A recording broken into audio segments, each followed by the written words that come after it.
ونعم النصير.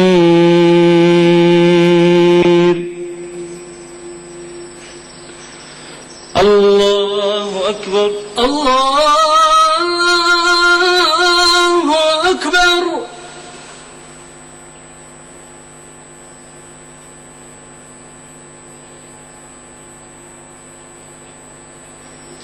سمع الله لمن حمده ربنا ولك الحمد.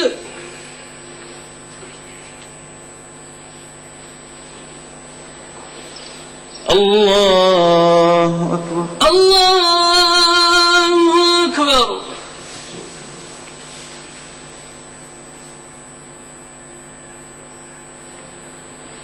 الله أكبر الله أكبر.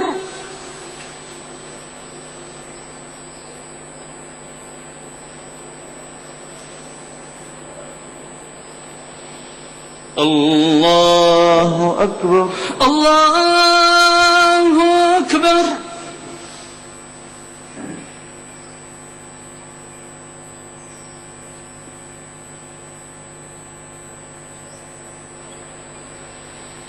الله أكبر الله أكبر.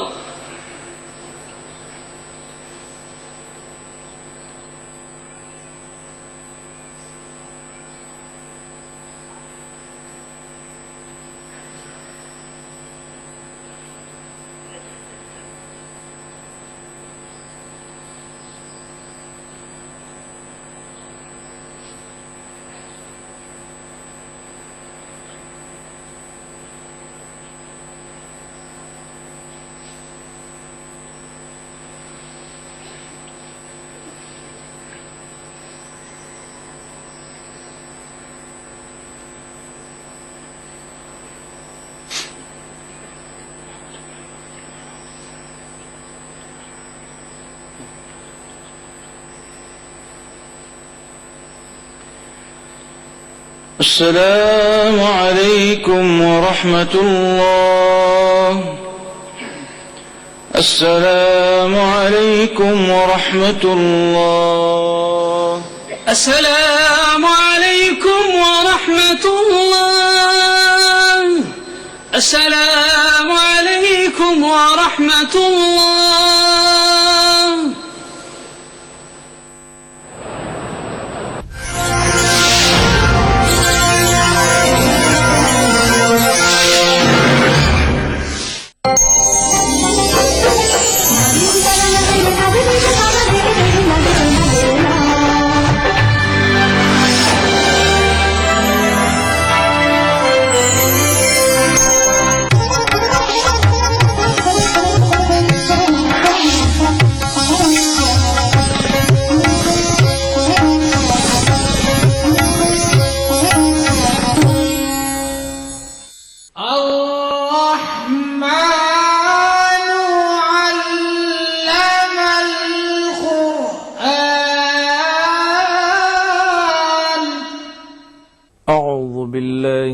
الشيطان الرجيم.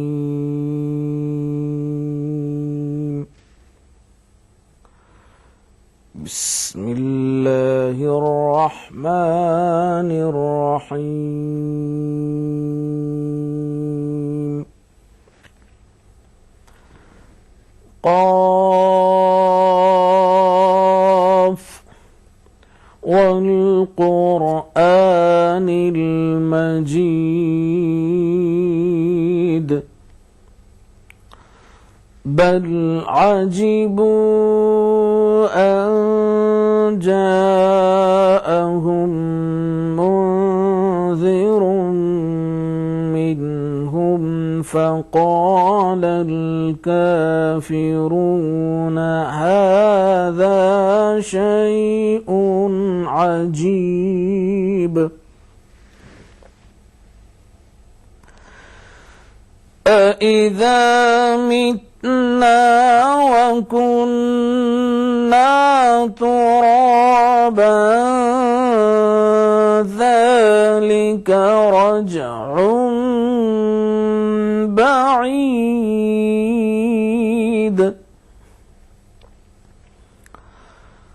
قد علمنا ما تنقص الأرض منهم وعندنا كتاب حفيظ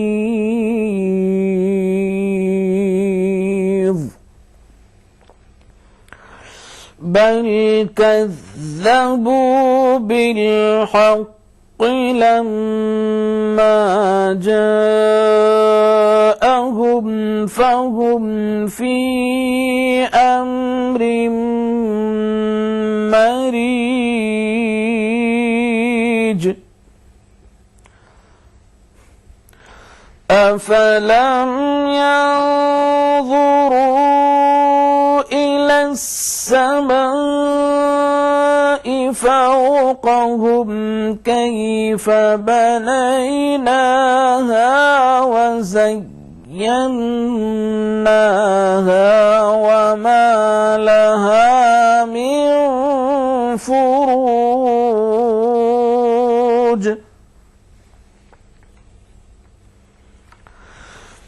والأرض مددناها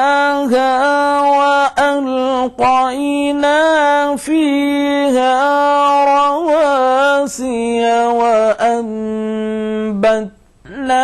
فيها من كل زوج بهيج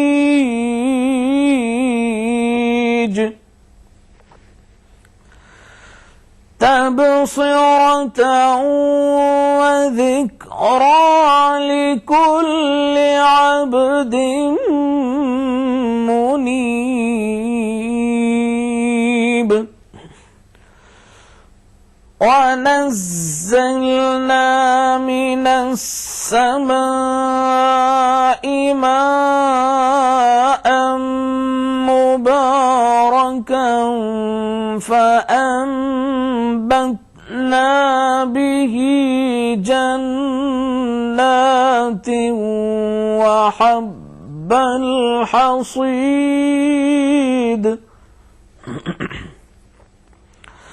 والنخل باسقات لها طلع نضيد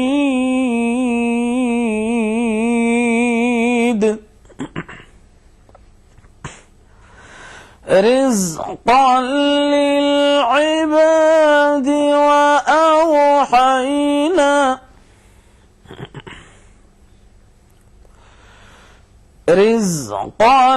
للعباد وأحيينا به بلدة ميتا كذلك الخروج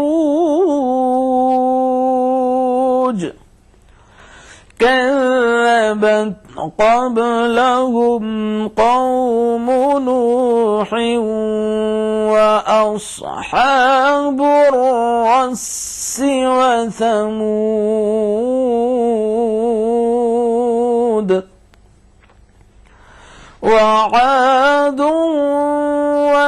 وفرعون وإخوان لوط وأصحاب الأيكة وقوم تبع كل كذب الرسل فحق وعيد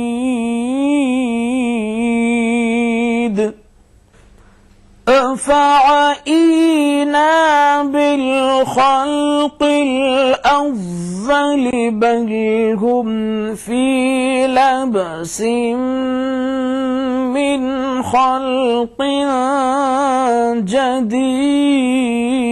جديد صدق الله العظيم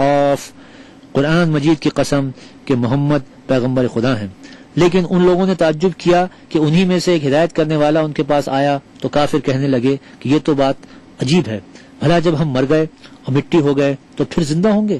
یہ زندہ ہونا عقل سے دور ہے۔ ان کے جسموں کو زمین جتنا کھا کھا کر کم کرتی جاتی ہے ہم کو معلوم ہے، اور ہمارے پاس تحریری یادداشت بھی ہے۔ بلکہ عجیب بات یہ ہے کہ جب ان کے پاس دین حق آ پہنچا تو انہوں نے اس کو جھوٹ سمجھا، سو یہ ایک الجھی ہوئی بات میں پڑ رہے ہیں۔ کیا انہوں نے اپنے اوپر آسمان کی طرف نگاہ نہیں کی کہ ہم نے اس کو کیوں کر بنایا اور کیوں کر سجایا، اور اس میں کہیں شگاف تک نہیں؟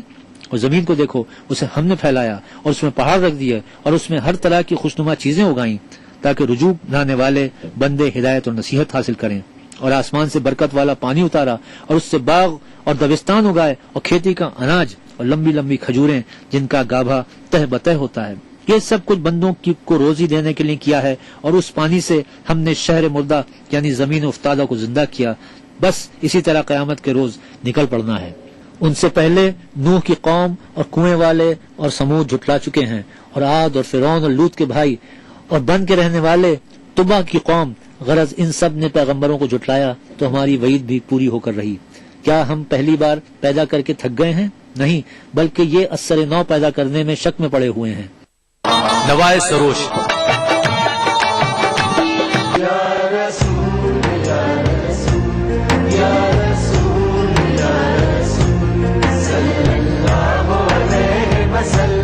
ساری کائنات مسرور ہے، جشن میلاد رسول ہے۔ اے نبیوں کے سردار، نگاہ عشق و مستی میں وہی اول وہی آخر، وہی قرآن وہی فرقان، وہی یاسین وہی طٰہٰ۔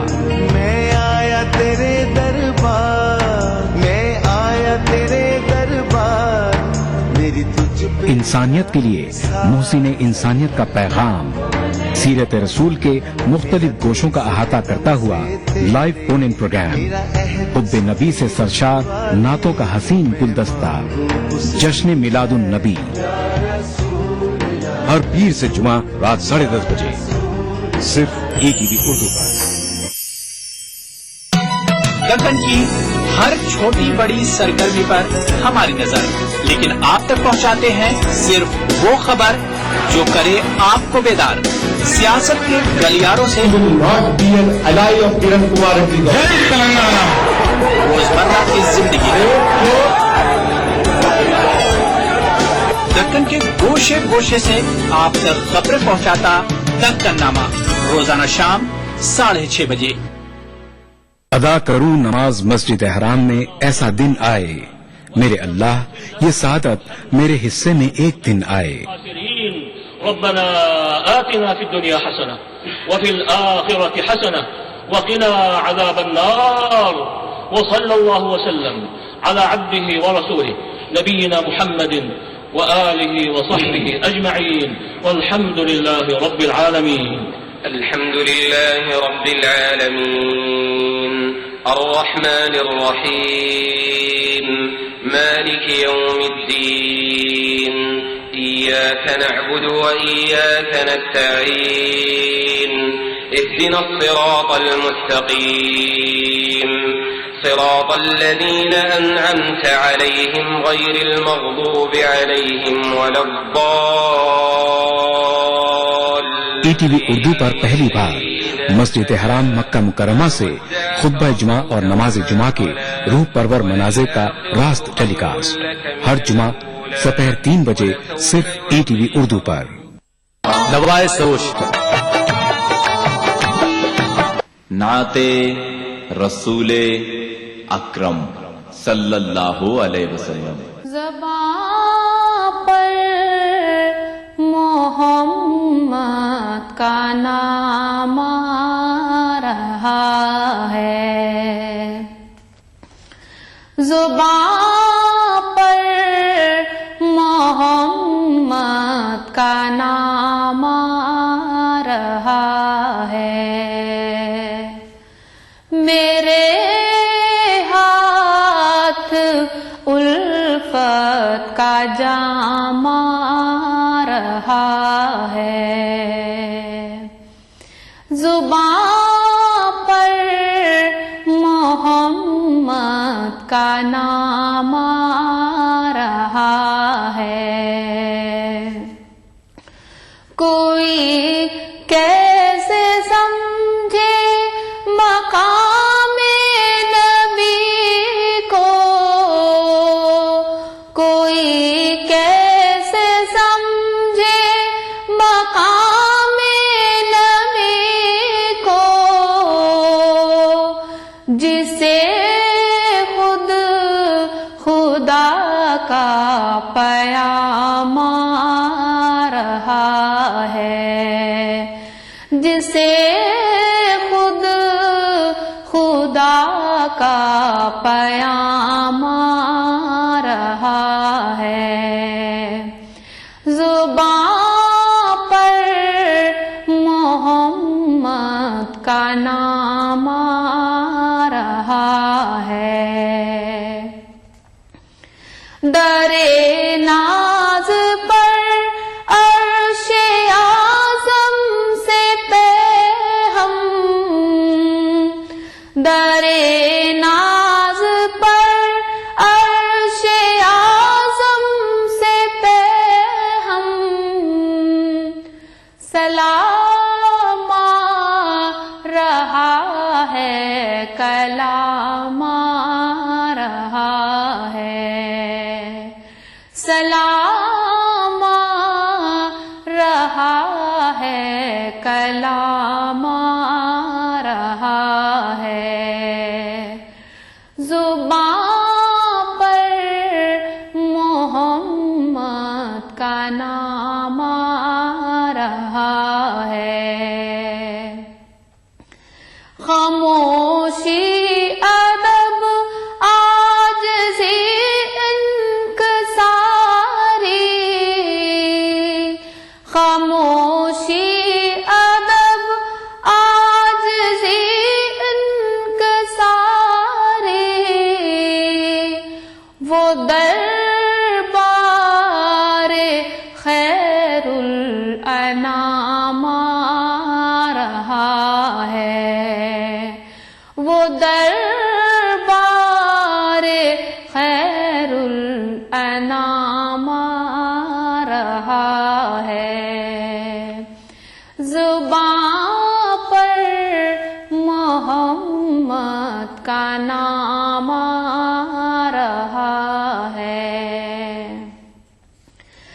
پریشان عناصر پریشان سے ہیں، پریشان عناصر پریشان سے ہیں، کہ وحدت کا ذرّی نظام آ رہا ہے، کہ وحدت کا ذرّی نظام آ رہا ہے.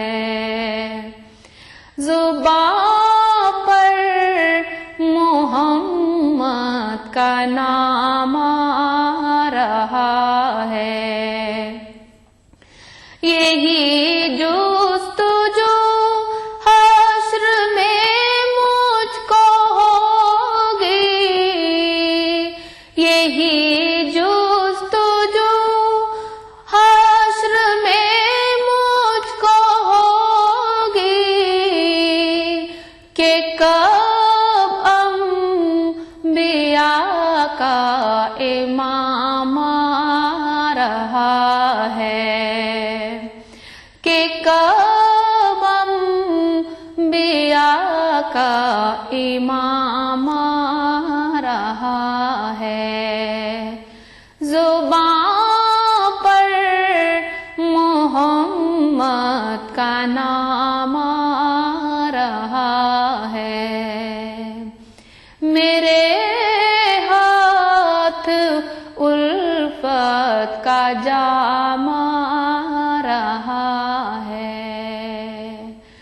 زبان پر محمد کا نام آ رہا ہے. جس دن ولادت مصطفیٰ ہوئی ہو جس دن حضور کی آمد سے انسانیت پر اللہ نے اتنا کرم فرمایا ہو.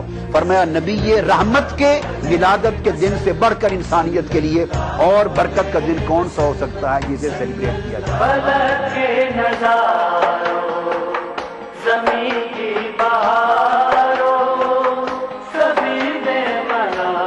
میلاد النبی ہر پیر سے جمعرات دوپہر 2:30 بجے صرف ETV اردو پر.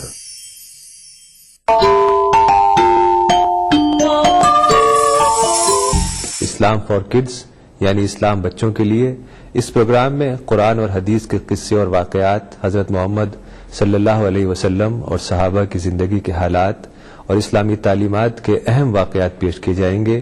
اس میں ہمارے لیے سبق ہے، گائیڈنس ہے اور رہنمائی کا سامان ہے.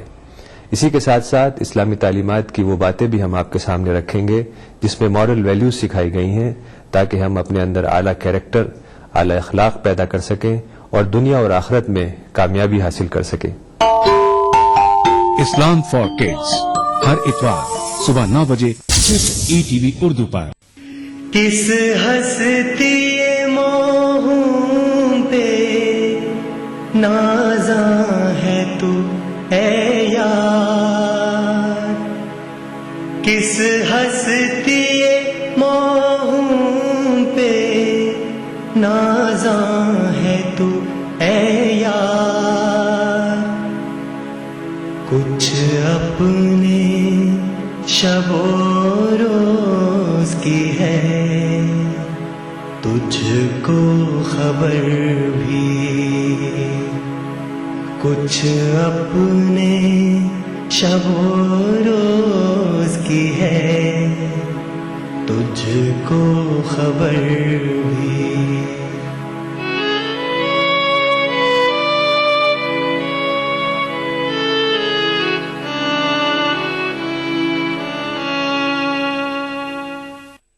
سوال آپ کے، جواب ہمارے. ناظرین کرام السلام علیکم ورحمۃ اللہ وبرکاتہ. دینی سوال و جواب کے اس پروگرام میں میں نسیم اختر ETV اردو کی طرف سے آپ تمام ناظرین کا تہہ دل سے خیر مقدم کرتا ہوں. آج آپ کے سوال کا جواب دینے کے لیے اسٹوڈیو میں تشریف فرما ہیں جناب اعجاز احمد اسلم صاحب، assistant secretary general Jamaat Islami Hind اور ریڈینس کے ایڈیٹر. اللہ تعالیٰ نے آپ کو بڑی فراست، ایمانی فراست سے نوازا ہے. صحافت کی دنیا میں ایک مقام رکھتے ہیں. بڑی خوش اسلوبی سے اسلام کی روشنی میں مسائل کو حل پیش کرنے کی صلاحیت رکھتے ہیں. میں اپنے مہمان کا خیر مقدم کرتا ہوں اور آغاز کرتا ہوں ایک سوال سے جسے بھیجا ہے جناب اسد عالم صاحب نے رانچی سے. اس میں وہ پوچھتے ہیں کہ کچھ لوگ قرآن اس طرح پڑھتے ہیں کہ لگتا ہے کہ اردو میں کچھ پڑھ رہے ہیں. ذال، زا، ضاد، عین، غین کی صحیح ادائیگی نہیں کرتے. مزید وہ کہتے ہیں کہ قرآن سمجھنے کے لیے ہے نہ کہ گانے کے لیے. ہم آپ سے پوچھنا چاہتے ہیں کہ کیا تجویز سے قرآن پڑھنے کو گانے سے تعبیر کیا جا سکتا ہے؟ محترم کے سوال کے 2 اجزاء ہیں. پہلا جز یہ ہے کہ کچھ لوگ قرآن مجید کی جب تلاوت کرتے ہیں تو اس کا تلفظ صحیح نہیں کر سکتے ہیں. اس کی اہمیت ہے، اللہ تعالیٰ کا کلام ہے، اس کا احترام بھی ہونا چاہیے اور اس سے محبت بھی ہونی چاہیے دل میں، اس کا تلفظ بھی صحیح کرنا چاہیے. اس کے لیے ایک پورا فن ہی ہے جسے ہم فن تجوید کہتے ہیں. اس میں مخارج، کون سی آواز کہاں سے نکلے، کس طرح قرآن مجید کی قرأت کی جائے. لیکن قرآن مجید اللہ تعالیٰ کا کلام ساری انسانیت کے لیے آیا اور انسانوں کی زبانیں مختلف. اللہ تعالیٰ چاہتا تو سب کی زبان عربی ہی کر دیتا. ہزاروں زبانیں دنیا میں، تقریباً 3-4 ہزار زبانیں اور بولیاں. بڑی بڑی زبانوں کی تعداد 300-400 سے زیادہ نہیں ہے، لیکن اگر آپ بولیوں کو، قبائلی زبانوں کو بھی لے لیں تو 3-4 ہزار. پھر تلفظات الگ، مخارج الگ، لارنکس وغیرہ یا ہونٹوں کی بناوٹ یا دانتوں کی بناوٹ یا جیب کی بناوٹ جن سے تلفظ ہوتا ہے، پروننسیشن، وہ الگ الگ. لہذا یہ بات فطری ہے کہ لوگوں کے تلفظ میں فرق رہے گا. اب دیکھیے قاف کا تلفظ مشکل تلفظ، کہیں اس کا تلفظ لوگ خے جیسا کرتے ہیں، یا کہیں اس کا تلفظ جو ہے وہ کہیں غین جیسا کر دیتے ہیں، کہیں جو ہے کھاف اس طرح کا تلفظ کرتے ہیں. اب مثلا سوڈان ہے، عربی ان کی زبان ہے، لیکن وہ قاف کا تلفظ بالکل آئین جیسا کرتے ہیں، نہیں ہوتا ہے. تو اسلام چونکہ ساری دنیا کے لیے آیا ہے، تمام زبانوں کے لیے آیا ہے، لہذا ہمیں اس بات کی اجازت دینی ہوگی لوگوں کو کہ ان کے تلفظ میں فرق ہوگا، اسے برداشت کرنا ہوگا، ورنہ ہماری جو بین الاقوامیت اور آفاقیت ہے، یونیورسلزم، وہ متاثر ہوگی. البتہ اس بات کا اہتمام کرنا چاہیے، اور جگہ جگہ فن تجوید کو ترقی دی جا رہی ہے، اس کا ارتقاء ہو رہا ہے، اور ہمارے حفاظ، ہمارے قاری وہ اچھے انداز سے قرآن مجید کی تلاوت کر رہے ہیں. دوسرا سوال آپ کا اس میں یہ ہے، آپ نے اس میں پوچھا ہے کہ کچھ لوگ خوش الحانی کے ساتھ قرآن مجید پڑھتے ہیں تو گویا وہ قرآن شریف کو گاتے ہیں. نہیں، گانے کا انداز ایک اور ہوتا ہے. ظاہر ہے کہ گانے کی جو طرز یا اس کے سر ہوتے ہیں، ان سروں میں قرآن مجید کو پڑھنا قرآن مجید کے احترام کے خلاف، لیکن اچھی آواز سے قرآن مجید کو پڑھنا ہے بہت ضروری ہے. نبی کریم صلی اللہ علیہ وسلم خود پسند فرماتے تھے. ایک بار آپ نے حضرت عبداللہ بن مسعود رضی اللہ تعالیٰ عنہ سے کہا، عبداللہ بن مسعود قرآن مجید پڑھ کے سناؤ. انہوں نے قرأت کی، بڑی پیاری آواز تھی ان کی، بڑے سوز کے ساتھ، دل کی گہرائیوں کے ساتھ وہ قرآن مجید کی تلاوت کرنے لگے. انہوں نے کہا یا رسول اللہ، یہ تو آپ پہ نازل ہوا. کہا کہ نہیں، تم پڑھو، میں سننا چاہتا ہوں. اور جب وہ پڑھنے لگے تو نبی کریم صلی اللہ علیہ وسلم پر ایک کیفیت طاری ہو گئی، اور انہیں سر اٹھا کے دیکھا کہ ان کی آنکھوں سے ٹپ ٹپ آنسو گر رہے ہیں. تو آواز کا بھی ایک جادو ہوتا ہے، جائز جادو ہے، بہت پیارا جادو ہے.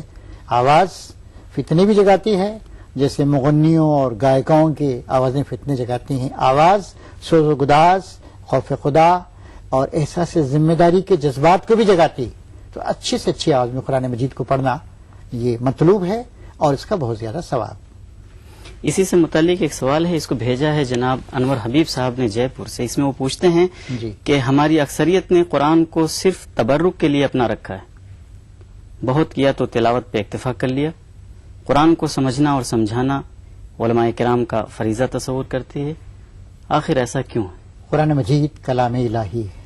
قرآن مجید دستور حیات، guidance for the whole of مین کائنڈ، ہدی للعالمین، دنیا جہان کے لوگوں کے لیے ہدایت دینے والی کتاب.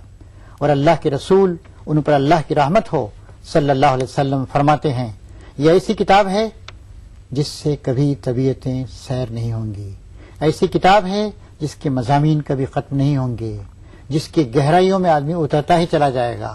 ایسی کتاب ہے جس پر حق نہ سامنے سے، نہ پیچھے سے، نہ آگے سے، نہ پیچھے سے کبھی حملہ آور نہیں ہو سکتا ہے. ایسی کتاب ہے جو قیامت تک تمہاری رہنمائی کرتی رہے گی.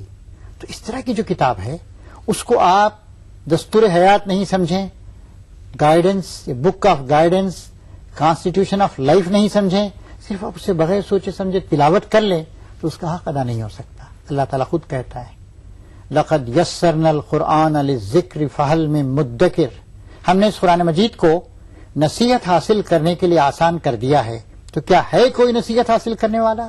تو قرآن کا اصل مقام و مرتبہ یہ ہے کہ وہ نصیحت، گائیڈنس، رہنمائی ہمیں فراہم کرتا ہے.